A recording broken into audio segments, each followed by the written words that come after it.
Hi everyone, आप लोग कैसे हैं। उम्मीद है कि आप लोग अच्छे होंगे। आज आप लोगों के लिए खुशखबरी यह है कि आज हम सीए फाउंडेशन का कोर्स आज से स्टार्ट करने जा रहे हैं और सीए फाउंडेशन कोर्स में कितने पेपर्स होते हैं हम उसके बारे में आप लोगों को बताएंगे। साथ में ये भी बताएंगे कि उसके अंदर कितने चैप्टर्स होते हैं किसके। तो आज हम स्टार्ट करने जा रहे हैं सीए फाउंडेशन का कोर्स। तो सीए फाउंडेशन का कोर्स स्टार्ट करने से पहले हम उन पेपर्स को बता दें कि कितने पेपर्स होते हैं और उन पेपर्स के अंदर कौन कौन से चैप्टर्स इंक्लूडेड हैं। इन सभी चीजों की सबसे पहले आज हम जानकारी देंगे। उसके बाद जो नेक्स्ट वीडियो बनाएंगे उसके अंदर हम आपको फर्स्ट चैप्टर से स्टार्ट करेंगे। वो कौन सा चैप्टर होगा उसको उस वीडियो में आपको एक्सप्लेन कर दिया जाएगा।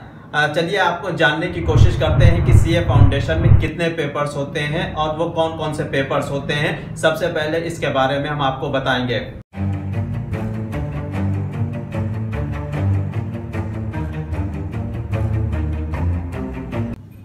जैसा कि आप लोगों को पता है कि जो पेपर फर्स्ट होता है, पेपर फर्स्ट में 10 चैप्टर होते हैं। 10 चैप्टर यहाँ पर आपके सामने लिखे हुए आप देख सकते हैं।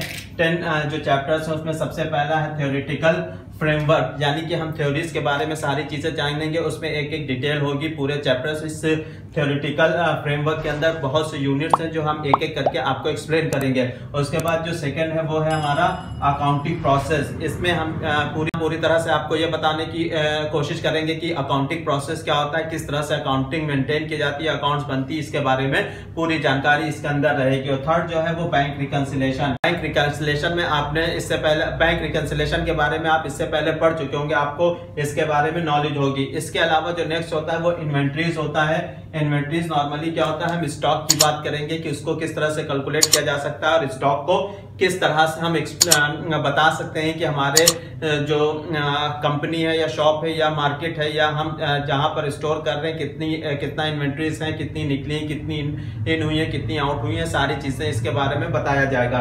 नेक्स्ट जो है हमारा फिफ्थ है concept and accounting for depreciation. इसके अंदर हम पूरे का पूरा डेप्रिसिएशन के कॉन्सेप्ट को अच्छे से समझेंगे जो अकाउंटिंग में यूज किया जाता है। डेप्रिसिएशन के बारे में भी आप लोगों को नॉलेज होगी, इसके बारे में भी आपको बताया जा चुका है पहले। उसके बाद जो नेक्स्ट है हमारा accounting for special transaction. Accounting for special transaction बहुत अच्छे से आप समझते होंगे कि अकाउंटिंग फॉर स्पेशल ट्रांजैक्शन क्या होते हैं। बहुत से ऐसे ट्रांजैक्शन होते हैं अकाउंटिंग में जो स्पेशल होते हैं। स्पेशल में एडवर्टाइजमेंट का है, बैड डेब्ट्स का है, डेटर्स का है, इस तरह के बहुत से ट्रांजैक्शंस होते हैं, वो आपको इसमें बताया। उसके बाद जो नेक्स्ट पॉइंट हमारा है वो final accounts and sole proprietorship है। Final accounts and sole proprietorship के बारे में इसमें आपको बताया जाएगा। फाइनल अकाउंट और सोल प्रोप्राइटरशिप क्या है इसके बारे में पूरी जानकारी दी जाएगी। उसके बाद जो नेक्स्ट पॉइंट है वो है partnership firm account. Partnership firm accounts आप 12th में पढ़ चुके हैं, आपको इसके बारे में पूरी जानकारी होगी। उसके बाद जो नेक्स्ट है वो final statement of not profit for organisation. ये क्या है, अभी आप ये भी 12th में देखेंगे कि final statement not for profit organisation, ऐसी ऑर्गेनाइजेशन जो प्रॉफिट के लिए काम नहीं करती उनका भी पूरा अकाउंट मेंटेन किया जाता है। उसके बारे में भी आपको पूरी डिटेल इसमें समझाई जाएगी। जो हमारा नेक्स्ट पॉइंट है लास्ट इस चैप्टर में, introduction to a company account. Company account के बारे में आपको थोड़ा सा इंट्रोडक्शन दिया जाएगा, उसकी डिटेल बताई जाएगी। एक चीज आप लोग बहुत क्लियर समझ लीजिए कि यहाँ पर जो जितने भी चैप्टर्स दिए हुए हैं अकाउंट से रिलेटेड वो सारे लगभग आप लोग पढ़ चुके हैं। और ये फर्स्ट पेपर जो होता है ये ओवरऑल कह सकते हैं कि एक रिवीजन होता है, जिससे कि आप लोग को ये पता चल सके कि नॉलेज हो सके कि अकाउंटिंग में आपका कितना ज्यादा आप और अच्छे हैं और कितना अच्छा और करने की जरूरत है। चैप्टर्स जो है वो अकाउंटेंसी के हैं, इसको कंप्लीट करना होगा आपको। ये 100 मार्क्स के होते हैं। पेपर फर्स्ट कंप्लीट होने के बाद सेकंड पेपर की जब हम बात कर रहे थे तो आपको बताया था कि जो सेकंड पेपर होता है उसमें देखिए जो सेकंड पेपर है वो business loss and business correspondence and reporting है।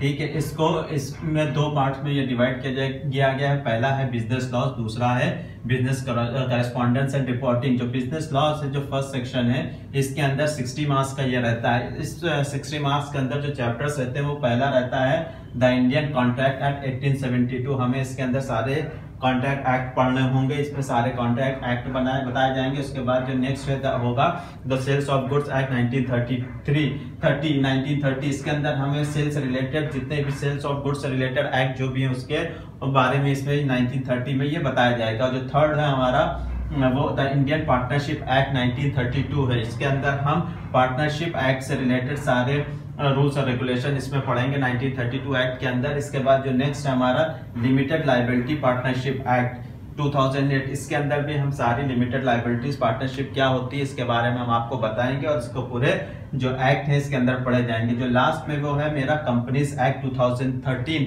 इसके अंदर हम कंपनी से रिलेटेड जितने भी एक्ट्स होते हैं उसके बारे में पढ़ते हैं, उसके बारे में पूरा पढ़ाया जाएगा, आपको एक एक चैप्टर्स क्लियर कराए जाएंगे। जो नेक्स्ट हमारी बात ये कर रहे थे सेक्शन ए की, अब सेक्शन ए के बाद हम बात करते हैं सेक्शन बी की।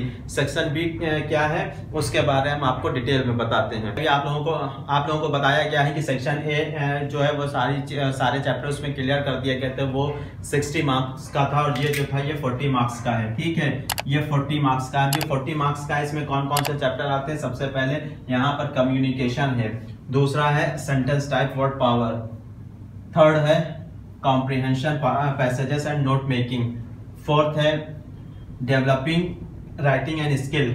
डेवलपिंग राइटिंग एंड स्किल, यहाँ पर आप लोग ये चैप्टर जो देख के बड़ा आपको लग रहा होगा कि अकाउंटेंसी में ये इसका क्या काम है। जैसा कि आप लोगों को पता होना चाहिए कि जब हम अकाउंटेंसी सीख रहे होते हैं, अकाउंटेंसी पढ़ रहे हैं, इसका मतलब ये है कि सिर्फ हमें अकाउंटिंग ही नहीं करनी है। अकाउंटिंग जब हम किसी कंपनी में काम करेंगे या हम अपनी खुद की कंपनी भी ओपन करते हैं तो हमें ये स्किल्स भी आना बहुत जरूरी है किसी कंपनी में काम करने के लिए या कंपनी को चलाने के लिए। इसीलिए इन सारे टॉपिक्स पर भी जो सीए फाउंडेशन है उस पर जोर दिया जाता है, जिससे कि आप इसमें अपनी स्किल्स को मजबूत कर सकें और आप अपने आप को सीए के साथ साथ कंपनीज में काम करने के लिए भी आप रेडी हो सकें। तो इन जो पेपर था वो सेकंड पेपर था। सेकंड पेपर में दो पार्ट्स थे, एक पहला मेरा बिजनेस लॉस के बारे में था, दूसरा था business correspondence and reporting. Business loss के सारे चैप्टर्स हमने आपको बता दिए हैं। जो बिजनेस करस्पॉन्डिंग एंड रिपोर्टिंग है उसके ये सारे चैप्टर्स हैं जो कि यहाँ पर एक एक करके पढ़ाए जाएंगे। अब जानने की कोशिश करते हैं कि जो थर्ड चैप्टर है वो कौन सा, उसके बारे में चलिए जानते हैं। पेपर है, थर्ड पेपर जो है वो business mathematics, logical reasoning and statistic है।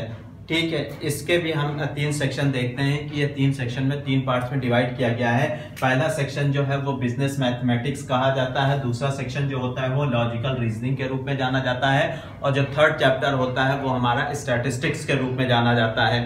तो यहाँ पर इनको भी अलग अलग मार्क्स में डिवाइड किया जाता है। जो सबसे पहले हम अगर बात करें इसमें यहाँ पर बिजनेस मैथमेटिक्स की जो फर्स्ट सेक्शन है, तो फर्स्ट सेक्शन में हम ये देखेंगे कि हम यहाँ पर रेशियोज, प्रोपोर्शन, इंडिसेस, लॉगरिथम ये हम यहाँ पर पढ़ते हैं। जो नेक्स्ट सेकंड चैप्टर है हमारा वो इक्वेशन एंड मैट्रिसेस के बारे में बात की जाती है। जो थर्ड चैप्टर है वहां पर लीनियर इनइक्वालिटीज विद ऑब्जेक्टिव्स, इसके बारे में हम बात करेंगे। फंक्शंस एंड ऑप्टिमाइजेशन नेक्स्ट है। फोर्थ जो हमारा है टाइम वैल्यू ऑफ मनी, इसके बारे में हम बात करेंगे। जो फिफ्थ चैप्टर है वो है परमुलेशन एंड कॉन्ट्रैक्शन। नेक्स्ट हमारा 6 जो चैप्टर है वो है सीक्वेंसेस एंड सीरीज और जो 7 हमारा है वो है सेट, रिलेशन एंड फंक्शंस और जो 8 चैप्टर है वो हमारा basic application and different and integral calculus. ये सारे 8 चैप्टर्स जो हैं वो हम सेक्शन ए में पेपर थर्ड के सेक्शन ए में बिजनेस मैथमेटिक्स में पढ़ेंगे। अब उसके बाद जो हमारा नेक्स्ट यहाँ पर आता है वो सेक्शन बी आता है। अगर आप सेक्शन बी को देख पा रहे हैं तो यहाँ पर देखिए जो सेक्शन बी है उसमें हमारा फर्स्ट चैप्टर जो हो जाता है लॉजिकल रीजनिंग की हम पढ़ते हैं। इसमें हम ये बताते हैं कि लॉजिकल रीजनिंग क्या है, इसके बारे में पूरी जानकारी आपको दी जाती है। उसके बाद जो नेक्स्ट हमारा डायरेक्शन टेक्स्ट सेकंड चैप्टर इसके अंदर आता है। उसके बाद जो थर्ड चैप्टर है उसमें हम देखते हैं सीटिंग अरेंजमेंट के बारे में कि सीटिंग अरेंजमेंट किस तरह से होती है, उसके बारे में पूरी चीजें बताई जाती है। उसके बाद नेक्स्ट जो हमारा है वो ब्लड रिलेशंस के बारे में बात की जाती है। फिफ्थ हमारा है सिलोजिज्म। तो यहाँ पर इतने सारे चैप्टर्स जो हैं उसके बारे में यहाँ पर पूरी एक एक करके सारी चीजें एक्सप्लेन की जाएंगी और आपको बताया जाएगा।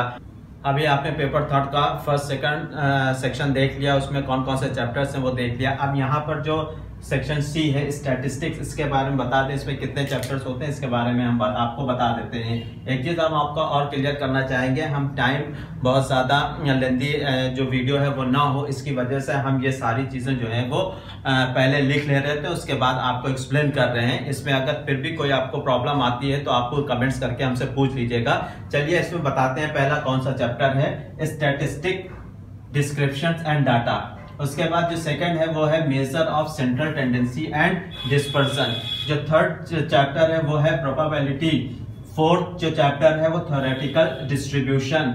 जो 5th चैप्टर यहाँ पर दिखाया गया है वो कोरिलेशन एंड रिग्रेशन के बारे में बात किया गया है। नेक्स्ट चैप्टर जो 6 है वो हमारा index number and time series, इन सभी चीजों के बारे में आपको बताया गया। ये वो सारे चैप्टर्स हैं जो कि आप लोगों ने मैथमेटिक्स में, स्टैटिस्टिक्स में, 11th 12th में, 10th में कुछ ना कुछ पार्ट इसमें से पढ़ा है।